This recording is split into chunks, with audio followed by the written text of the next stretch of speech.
On a bien compris. Sérieusement, quelle réaction? Merci. S'agissant de la pratique, au fond, les musulmans pratiquent peu, comme les catholiques ou même les protestants. Mais ce qui est plus intéressant peut-être, c'est la pratique des très jeunes. Les chiffres de pratique des jeunes sont supérieurs à ceux de la moyenne, disons, des autres générations. Donc ça, c'est un signe qui distingue la jeunesse musulmane des autres jeunesses chrétiennes ou protestantes ou même juives. Et donc là, il y a quelque chose de très particulier et de très porteur d'interrogation pour l'avenir. Alors quand on va un peu plus loin dans l'exercice du questionnement, on trouve des motivations. Vous pouvez expliquer à votre avis la raison de cette plus forte proportion de pratiques religieuses chez les jeunes? Oh, je crois que d'une certaine manière, il y a une volonté de trouver dans la religion ce qu'on ne trouve pas dans le reste de la société. C'est une manière d'exprimer une sorte d'insatisfaction par rapport à la société sécularisée, matérialiste dans laquelle se trouvent ces jeunes. C'est une forme d'exutoire au fond. Et puis ces jeunes sont très déçus par les combats antiracistes, les potes SOS Racisme auxquels ils ont participé dans les années 80, et ces combats n'ont pas porté tous leurs fruits. Donc les jeunes musulmans aujourd'hui se tournent vers la religion précisément pour répondre un peu à leurs insatisfactions. Alors Gilles Kepel, si on laisse de côté cette catégorie de jeunes gens qui cherchent en effet visiblement une plus forte identité sociale, au moins, ça n'est peut-être même pas la seule raison évidemment, dans l'approche ou la pratique religieuse, en revanche, il apparaît dans ce sondage que depuis 1989, qui était le dernier du même genre qui avait été fait, les pratiques religieuses générales des adultes, dirons-nous, semblent moins suivies. Vous avez une explication à ça? Alors, il y a cet élément-là, il y a aussi un élément qui me semble très important, qui est celui d'une sorte de décrispation. Aussi bien quand on regarde l'échantillon de la population d'origine musulmane que l'échantillon de la population française dans son ensemble. On voit par exemple, du côté de l'échantillon de la population française dans son ensemble, une hostilité à la construction des mosquées qui baisse nettement. Une hostilité à l'élection, par exemple, d'un maire musulman dans la commune qui baisse nettement. Du côté de la population d'origine musulmane, on avait à l'époque, je me souviens bien, je cite de tête, 21% de personnes qui demandaient un statut personnel spécifique pour l'islam. Aujourd'hui, on n'a plus que 12%. Donc dans la génération des adultes, si vous voulez, ce qui est frappant, c'est qu'on a une sorte de convivialité, de cohabitation qui s'est faite. On connaît des musulmans au quotidien, on n'a plus peur d'eux, etc. Mais en revanche, ce qui est frappant dans le sondage, c'est que au niveau des représentations de l'islam, par exemple, on a là des images qui restent très fortement inversées. C'est-à-dire que dans la population d'origine française dans son ensemble, les premiers items qui sont classés, c'est l'islam, c'est le fanatisme et la soumission. De l'autre côté, c'est l'islam, c'est la démocratie et la justice. Donc il y a cette différence entre d'un côté les pratiques, ce qui concerne la vie quotidienne, où au fond on a l'impression que surtout pour les adultes, les gens s'habituent, et de l'autre côté, des représentations qui se transforment. Et puis sinon, la question que Henri Tinck vient de soulever, qui est qu'il y a une tranche dans les 16-24 ans, qui a des comportements qui sont encore minoritaires, mais qui se distinguent, qui commencent à se distinguer assez nettement de celle des 25-34 ans qui était l'ancienne génération beurre, si vous voulez. Jean-Claude Barrot. Je pense que mon micro marche. Il marche? Il marche pas? Bon. Oui. L'islam, ce que montre ce recensement, c'est qu'il est en train de devenir une religion comme les autres. Et puisque Slimane Zeguidour parlait de la tradition culturelle algérienne, on peut parler de la tradition culturelle française dans cette première partie. Je reprendrai un peu ce que M. Pasqua a dit à la mosquée de Lyon. C'est-à-dire que en France, les religions sont invitées par la République, toutes les religions, y compris d'ailleurs le catholicisme, qui est une religion plus ancienne, les religions anciennes et les religions nouvelles. Elles sont invitées, c'est ça la laïcité. La laïcité, c'est de dire que les religions sont invitées par la République, mais qu'elles ne sont pas propriétaires de la République. C'est tout à fait original dans le monde, cette position. Par exemple, en Angleterre, la religion anglicane est propriétaire un peu du royaume, puisque la reine est le chef de l'église anglicane. En France, les religions sont invitées et pas propriétaires. Donc elles sont tenues, par rapport à la tradition culturelle française, à une certaine discrétion. Si vous voulez, l'islam aime beaucoup la valeur d'hospitalité qu'il pratique. J'ai voyagé beaucoup dans les pays d'islam, j'ai été beaucoup reçu, et en même temps, ils savent aussi ce que doit être le comportement d'invités. Alors les invités sont tenus à ne pas mettre les pieds sur la table. C'est ça le problème, parce que des religions nouvelles, c'est de respecter le paysage et d'être un peu discrète. Et c'est pas seulement le problème de l'islam. Il y a aussi, on l'oublie, mais il y a des centaines de milliers d'hindouistes et de bouddhistes en France qui posent apparemment moins de problèmes parce que leur pratique est beaucoup plus discrète. Donc l'islam, s'il se normalise, il va être comme les autres religions, avoir une pratique discrète, être invité à la table de la République et comprendre qu'il est invité comme les autres. Jeannine Périmont. Oui, mais je voudrais demander où est le problème, parce que, à part cette histoire du foulard, où a-t-on vu un islam très visible et très agressif? Je crois qu'il y a des millions de musulmans qui pratiquent en France, sans que les Français le perçoivent très bien. On a l'impression qu'il y a au contraire des pratiques très discrètes. Oui, non, mais vous avez raison. Le problème, j'essaie d'exposer la laïcité en France. C'est pas seulement un mot creux. Je crois que la laïcité fait partie du contrat social français, pas seulement depuis 1905, mais depuis le bon roi Henri IV, qui a déclaré par l'édit de Nantes que la religion n'avait plus de rapport avec la citoyenneté, qu'on pouvait être français en n'étant pas catholique. C'est quelque chose de tout à fait révolutionnaire. Ça fait des siècles donc que la France est un pays laïque, et c'est constitutif de notre société, de notre identité. Alors l'islam, comme toutes les autres religions, tentait de tirer la couverture à lui. On voit parfois une sainte alliance des clergés, des rabbins, des pasteurs ou des curés, mais nous voulons garder la laïcité. Le problème, c'est que l'islam n'avait pas, comme les autres religions, j'ai fait allusion tout à l'heure à l'hindouisme et au bouddhisme, une longue tradition de diaspora. Ça fait des millénaires que les Chinois ou les Indiens quittent leur pays pour aller ailleurs.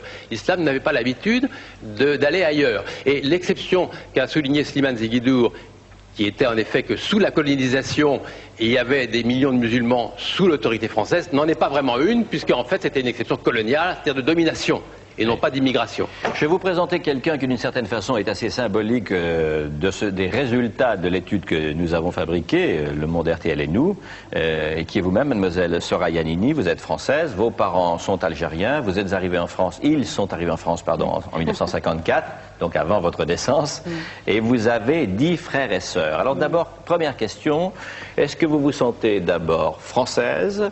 Est-ce que vous vous sentez ensuite française musulmane ou bien française plutôt laïque? Alors moi, je me sens française d'origine algérienne avec peu et très peu de culture religieuse et je pense une culture laïque. Bon, c'est difficile de s'y retrouver, mais ça me permet d'arriver à ces valeurs de la République dont on parle beaucoup. Je voudrais reprendre ce qui me semble assez désobligeant concernant ce que vient de dire Monsieur Barrot. Monsieur. Oui, ce que j'ai dit, Madame Nini.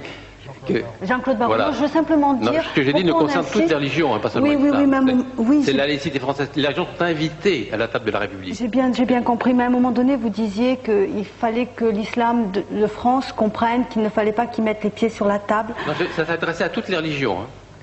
Il n'y a pas que l'islam qui met les pieds, qui a la tentation de mettre les pieds sur la table. Alors la précision est faite. Alors vous-même, parlez-moi de vous-même. D'accord, moi je vais parler de moi. Donc je suis éducatrice, donc je suis de cette génération qu'on appelle les beurs. Donc c'est pour ça aussi que j'ai écrit ce livre où j'ai voulu raconter l'itinéraire d'une petite fille qui a entre 12 et 18 ans, et comment à partir du moment où elle devient une jeune fille, toutes sortes l'enfermement se met en place. Voilà. Ça, j'ai voulu le dénoncer, donc ça fait partie de mon histoire, certes, et ça fait aussi partie de toutes ces jeunes filles que j'ai pu accueillir dans les différents foyers dans lesquels j'ai travaillé en tant qu'éducatrice. Est-ce que vous diriez que dans les différentes communautés, parce qu'on dit en général la communauté algérienne, la communauté musulmane, et tout ça est aussi diversifié que n'importe quelle autre communauté, disons autour de vous, est-ce que vous avez vu plutôt une majorité de jeunes filles qui étaient plutôt à préférence laïque, comme ça a l'air d'être votre cas, ou qui au contraire était plutôt à préférence de pouvoir exercer sa religion, son culte et donc pratiquer sa culture? Non, je pense que c'est à préférence laïque, mais je crois que ces jeunes filles que je rencontre au départ, elles ne sont pas vraiment conscientes. Elles ne l'expliquent pas avec ces mots-là, plus exactement. Elles ont 14, 15 ans, elles sont adolescentes, elles se rendent compte qu'elles ne peuvent peut-être pas vivre comme les autres copines, les autres amies de leur âge. Et c'est là que... Vos parents sont pratiquants et croyants? Oui. Comment pratiquent-ils? Un peu, beaucoup Mes parents ont toujours été, je ne sais pas s'il y a un peu beaucoup, mais ils ont toujours été croyants, pratiquants. À une fois qu'ils ont élevé leur enfant, ils ont voulu aller faire le pèlerinage à la Mecque, qui correspondait à l'aboutissement d'une spiritualité. C'était très important pour eux. Croyant tout simplement, j'allais dire, sans tomber dans des extrêmes ou dans un totalitarisme qui commence à voir le jour. Est-ce qu'ils vous ont enseigné une culture religieuse, des traditions religieuses? Une culture religieuse, je ne crois pas, non. Des traditions dites religieuses. Je crois qu'il y a peu de gens qui ont cette culture religieuse. Je crois qu'il y a un mélange qui se fait, un amalgame, qui s'est fait entre tradition et religion, dont je suis un peu le produit. Vraiment. Et ou des jeunes gens dont vous parliez tout à l'heure également, qui sont dans les banlieues, ou autre quoi. Donc je n'ai pas de culture religieuse, j'ai des traditions dites religieuses. Je ne sais pas trop... Enfin, ce que je veux dire, c'est que ces traditions-là sont très difficiles à vivre au quotidien quand on est une jeune fille, quoi. Et que votre premier choix, au fond, c'est quand même d'être intégré de tout votre poids en tant que femme libre dans la société française. Et puis que quand même, il y a derrière un substrat de culture religieuse que, par nécessité, vous avez eu dans votre famille, c'est ça? À travers ces traditions-là, ces traditions qui sont beaucoup du domaine de l'interdit, j'en parle comme je l'ai vécu, mais oui, elles sont là. Mais... Alors, je voudrais demander à votre voisin, qui s'appelle M. Tariq Ramadan, qui est imam, qui est suisse, qui est d'origine égyptienne, d'apporter un commentaire à ce qu'il vient d'entendre. Alors, nous avons deux façons de procéder. Voulez-vous d'abord qu'on fasse un peu d'explication, ou est-ce que vous voulez réagir à ce que vous avez entendu? Non, j'aimerais bien réagir. D'abord, je ne suis pas directement imam, moi je suis professeur de littérature française et de philosophie. Donc c'est bien intégré dans le paysage occidental que je perçois les choses et que j'entends ce qui est dit. Et je crois ça veut dire que je ne suis pas directement imam, on peut l'être indirectement? Non, mais ça veut dire que imam, ça peut être une fonction oui. pour quelqu'un qui officie dans une mosquée en permanence ou quelqu'un qui de temps en temps peut l'être. J'entends, j'ai pas moi cette fonction directement au premier chef. Donc je ne me traduis pas comme imam de mosquée travaillant dans une mosquée, pour que les choses soient claires. Ce que j'aimerais dire par rapport à ce que j'entends, c'est que M. Barrot dit nous voulons garder la laïcité. Et je crois que beaucoup de musulmans qui sont présents en Europe, en Occident et en France en particulier, ne remettent pas en cause le cadre laïque. C'est pas ça qu'ils remettent en cause. Ce cadre-là, nous sommes tous conscients, nous ne cessons de le dire aux jeunes. Si nous revenions 200 ans en arrière, il se peut que vous ne puissiez même pas dire quel est votre nom et votre prénom. Parce qu'il y avait une autorité dogmatique, ou disons à la Renaissance, on sait ce que ça a été l'histoire de France. Donc on la reconnaît cette histoire et on connaît cette profondeur de la laïcité et ce qu'elle représente. Elle est, à un moment donné de l'histoire de l'Occident, la victoire de la liberté de la raison par rapport à un dogmatisme qui l'empêche. Eh bien, nous reconnaissons cela. Maintenant, les crispations, je suis content d'entendre que Keppel et le sondage le dit, il y a une espèce de décrispation. Il est tout à fait normal. 20 ans plus tard, après la présence des musulmans qu'on sent maintenant parmi nous, qu'il y ait une crispation. On vit une étape normale du processus de la coexistence entre les communautés. C'est normal. Il ne faut pas, pour ceci, si vous voulez, en faire une grande histoire. Nous, ce qu'on aimerait, c'est que justement ce processus de crispation, qui est peut-être en train justement d'arriver à terme, eh bien, nous aimerions le vivre de la meilleure des façons. Alors, quand vous dites, par exemple, vous demandez à M. Zeguidour, qu'est-ce que c'est, que sont les 5 piliers de l'islam, il répond très justement. Et il dit ensuite, c'est pas un islam de là-bas, oui, mais c'est un islam adapté. Il se trouve que la formule qu'il a utilisée, c'est que, je ne sais plus tout à fait... Un islam d'emprunt. Un islam d'emprunt. Ça veut dire qu'ils n'ont pas puisé dans le foyer familial. Alors parce justement, que, comme elle le disait, la famille n'est pas... Il n'y a pas de catéchisme en islam. L'islam ignore le catéchisme. Alors ça me permet... On est musulman par imprégnation sociologique. S'il n'y a pas d'environnement, il n'y a pas d'islam. Monsieur Ramadan. Alors j'aime bien cette formule, islam d'emprunt, parce que...